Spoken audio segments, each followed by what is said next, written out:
Hi, welcome to the second part of the Discrimination in the Labor Market lecture of the Gender Economics course. This lecture series is prepared for the Middlesex Technical University Northern Cyprus campus. And as I was waiting for the first part to upload, actually the second cat has also come. So I have two cats in my house that are intervening with my lecture. So if well, there can be some instances where basically they intervene.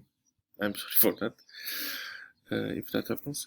Last time I was talking on that well, according to Elson, labor market was intersection between the productive and reproductive labor market, and reproductive labor market basically thinks about family, and I mean how in the family the basic labor market and the basic resources necessary for the productive market, the social production, are produced inside of the family, inside of the household, and basically next to that you have this productive labor market. And labor market is basically intersection of them. I mean, how they exchange things, basically the still place where they exchange things. Although personally I don't like the labor market economics term. I like more labor force, labor economics in general, which encompasses more than the market.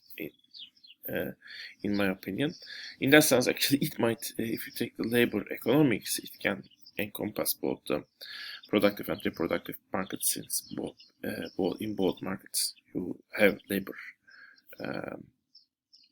used, basically. But market is the place, you might say, they interact with each other. And that means, actually, if you want to understand, I mean, the way the two spheres interact and how they are forming a system via this interaction, labor market is an important place to look at. But also, if you want to understand labor market, you need to understand both of these spheres, not only one of those spheres. If you just try to understand what happens in the productive sphere, which is actually the market work, that's not enough. You should also understand what is happening in the labor market. You should also understand the reproductive sphere, what's happening inside of the household, and how different values are spreading from the household structure, basically. Besides that, Alison also thinks that basically you should be able to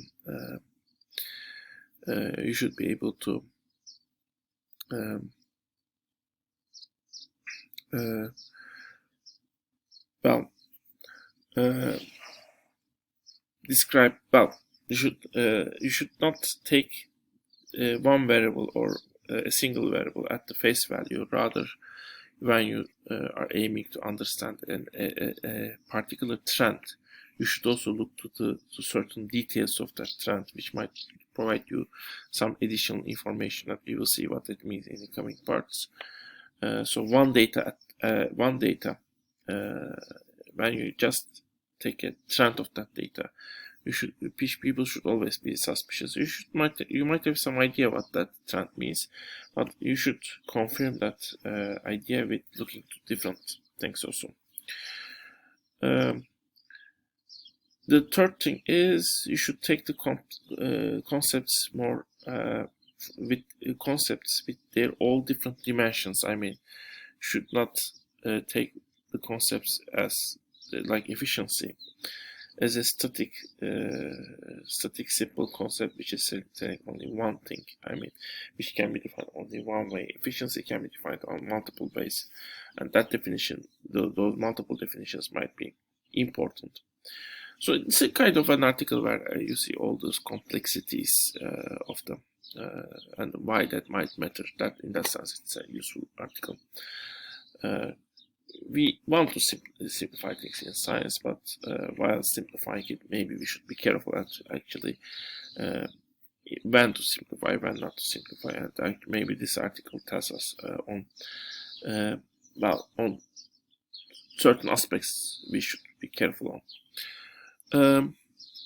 Well, So as a starting point, she talks on the forced participation of women into labor force, which is seen by some people feminization of the labor force, since more women are joining in, although it is also seen as masculinization of the whole economy, since basically the male aspect of the economy, male economic role is now also taken over by the woman. The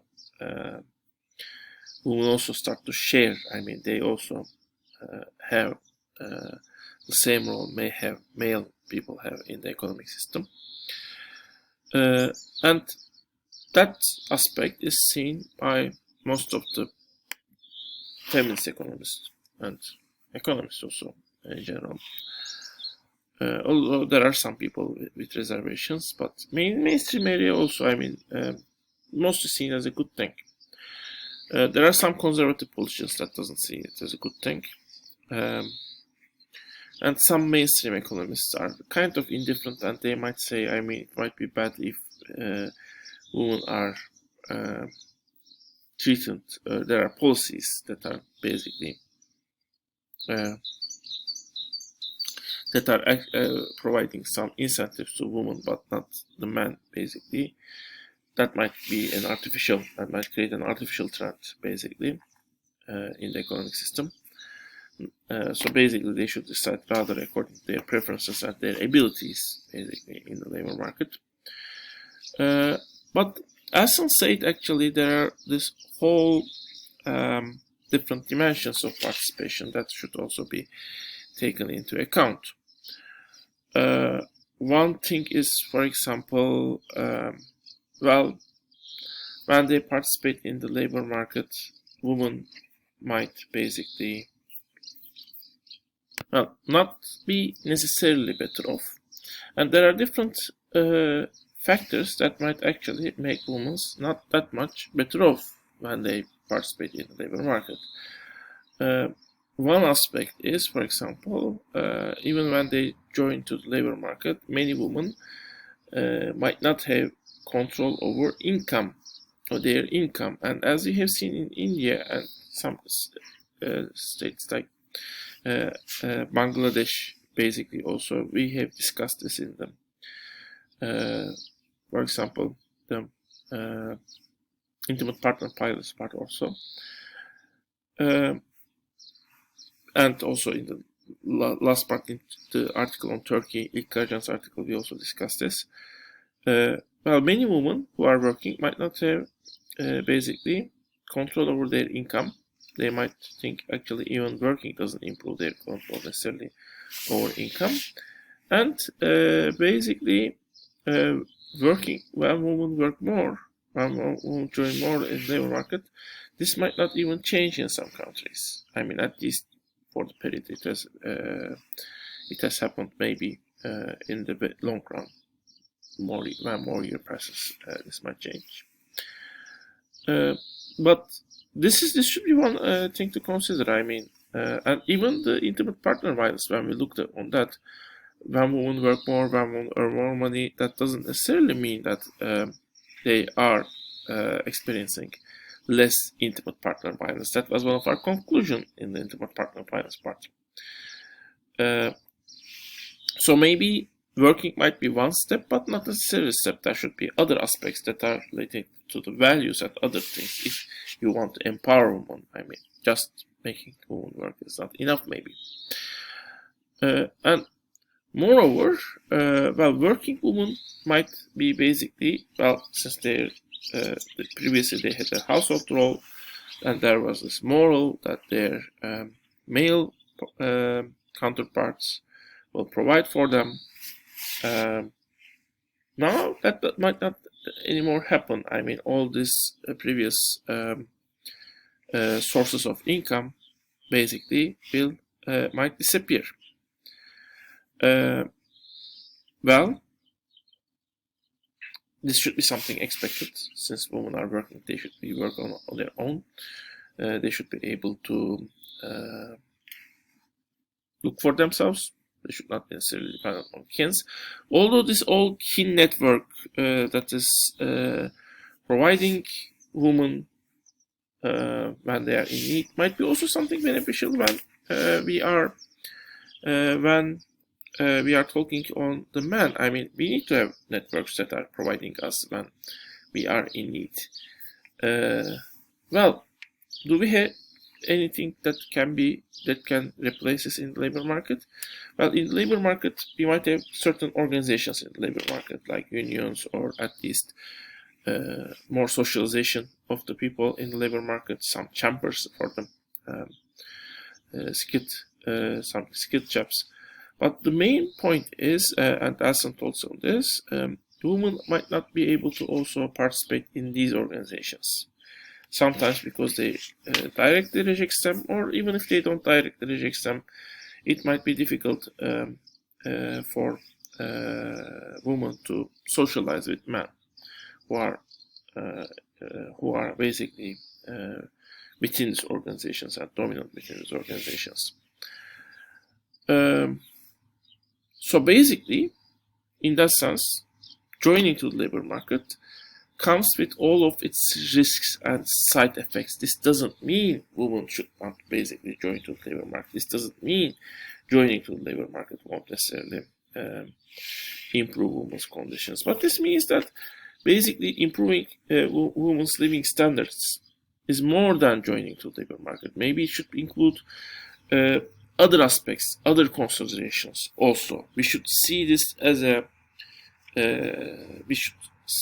according to Alison, not as some problem that could have a simple solution, but a problem which should have a solution that considers all different aspects women face at home and in the workplace after they join to the labor market, basically, if we really want to improve living standards of the women.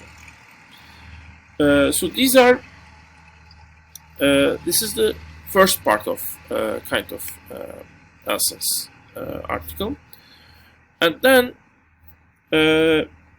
she also talks on potential other things like increased wage of women, or the closing wage gap between the man and woman, and basically occupational segregation. And in each case, Alson says we should also be careful, because closing wage gap might very well mean she's talking on harmonizing down, actually bringing the male wage down to the woman's wage. Well, is this good for women? Maybe not that so, because the wage they got is still the same. Just the wage their man is getting has become less. And in fact, if they are living in a family together with a male counterpart, they might be even worse off, because the male wage that is brought to the house is getting smaller. As for the occupational segregation also, when we look to the broad occupations, we might see that those occupations are more harmonized. I mean, they are more man and in broad sense, basically, the occupations are more mixed. You don't have any more occupations where male are dominant or women are dominant. But when you look to the specific positions in the occupations, especially you see the upper positions are mostly filled by the man and lower positions are filled by the woman, and certain departments, certain parts, certain tasks are regularly given to the man, and certain tasks are regularly given to the woman. So women are still seen as incapable of doing certain tasks and having certain positions, and maybe men are also not seen as suitable for certain positions also. So these are some aspects of Alson has discussed. Next, he also discussed this idea that discrimination in all sense will disappear in the labor market because it is more efficient to have no discrimination. We'll see her ideas on this view in the next part. See you in the next part.